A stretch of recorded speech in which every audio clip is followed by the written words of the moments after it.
A 17ª edição da Cúpula do BRICS começa hoje no Rio de Janeiro e o evento deste ano tem sido considerado o maior e mais importante para o bloco. Nós vamos acionar o repórter Rodrigo Viga, que chega com todas as informações diretamente do local. Viga, bom dia, bem-vindo. O presidente Lula falou por aí? Falou sim, meu caro Kobayashi. Bom dia para você, para os nossos comentaristas, ouvintes, espectadores e internautas da Jovem Pan. Foi numa sessão plenária de abertura que tinha como tema principal paz e também a segurança internacional. Você já pode imaginar, né, que ele mais uma vez tocou naquele velho assunto que vem sendo defendido pelo governo brasileiro, pelo próprio presidente Lula. Uma reforma urgente do Conselho de Segurança da ONU. O presidente Lula disse nessa sessão de abertura, inclusive, que esse conselho tem uma estrutura arcaica, excludente, ultrapassada, está paralisada e, de alguma forma, vem perdendo a sua credibilidade. Por que disse isso o Lula? Porque a estrutura desse Conselho de Segurança, segundo ele, não reflete mais a ordem econômica e também política global. E as guerras estão acontecendo de forma, em termos de números, né, inédita nesse momento, sem que haja qualquer tipo de consulta por parte dos beligerantes, daqueles que estão no conflito, né, junto ao Conselho de Segurança da Organização das Nações Unidas.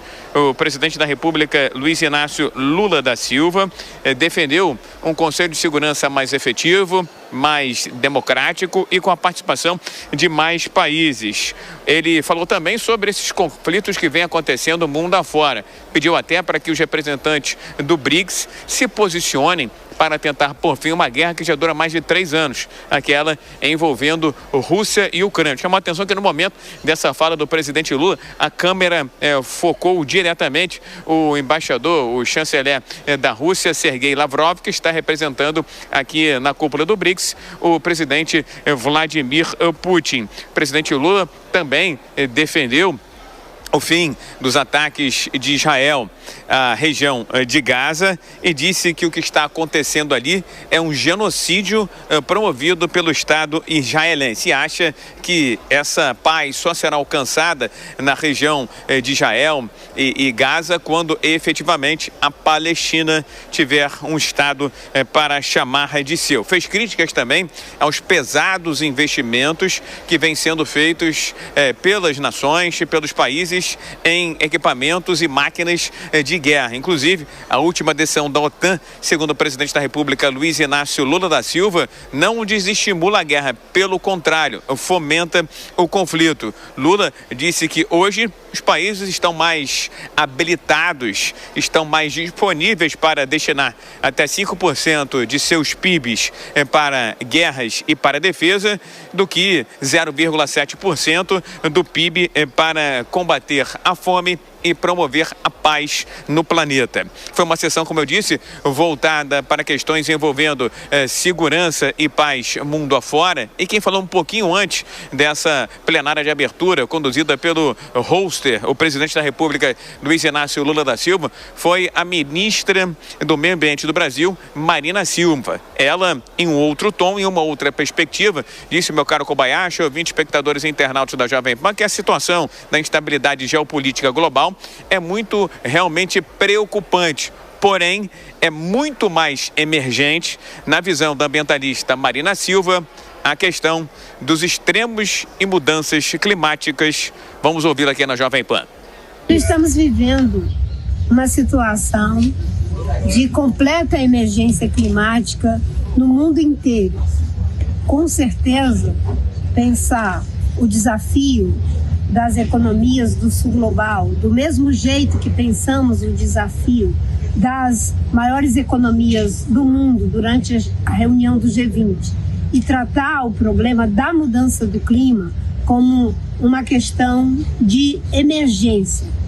E o Brasil está comprometido com a transição justa e planejada para um novo ciclo de prosperidade.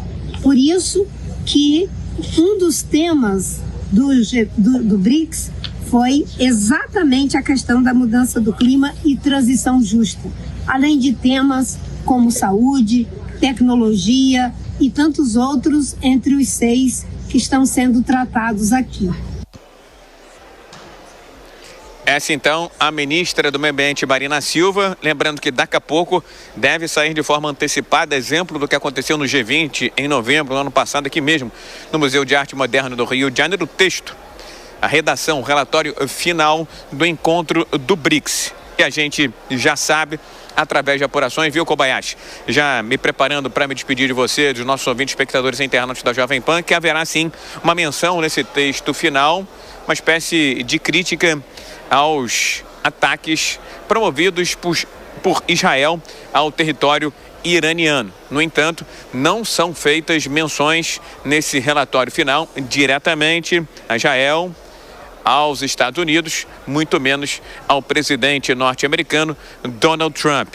O presidente da República, Luiz Inácio Lula da Silva, deve dar uma entrevista à imprensa nacional e internacional na tarde desta segunda-feira, feriado pontual por conta do BRICS, aqui mesmo no Rio de Janeiro. Há um espaço reservado especificamente para 160 jornalistas nacionais e estrangeiros para esse contato que foi esperado no G20 com o presidente Lula e não aconteceu. Quem sabe agora possa efetivamente ocorrer ao final do encontro do BRICS aqui no Museu de Arte Moderna do Rio de Janeiro. Kobayashi.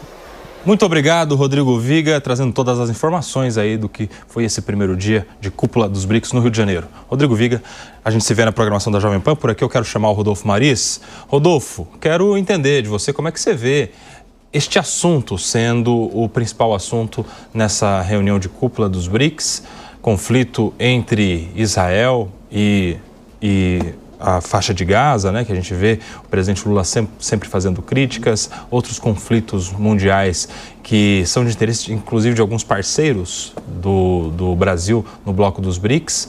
O BRICS não seria um bloco econômico para discutir justamente as questões de relações comerciais? Há um desvirtuamento da finalidade do BRICS?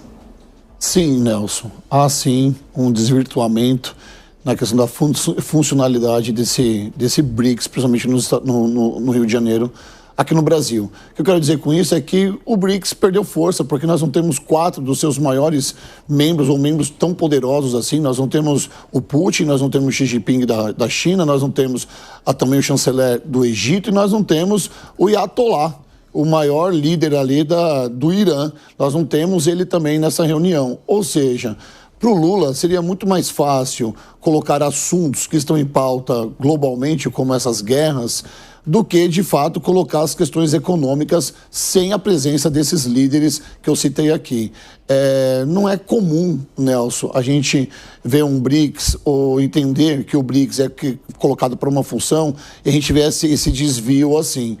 Porque nós estamos num momento crucial mundial com 2 guerras acontecendo, a Rússia e a Ucrânia, e nós temos agora Israel contra o Irã. E é óbvio que o Lula vai jogar a favor do Irã, porque o Irã faz parte do BRICS. Foi o último país, ainda o último estado, a compor essa cadeia de 11 países no BRICS. É óbvio que ele ia jogar a favor do Irã, colocando Israel contra a Palestina e falando do genocídio que ocorre na faixa de Gaza, o que, na minha concepção, é um erro, porque a guerra está instalada e, quando há guerra, pessoas inocentes morrem em todo custo, tanto israelenses como foi naquele ataque do Hamas a Israel. Longe de mim aqui fazer uma defesa, é apenas uma leitura do que acontece, e é lamentável quando o presidente da República vem ter uma reunião tão importante com outros líderes mundiais e o assunto continua sendo Israel, Israel, Israel, Israel, como se ele fosse o vilão de todas as coisas.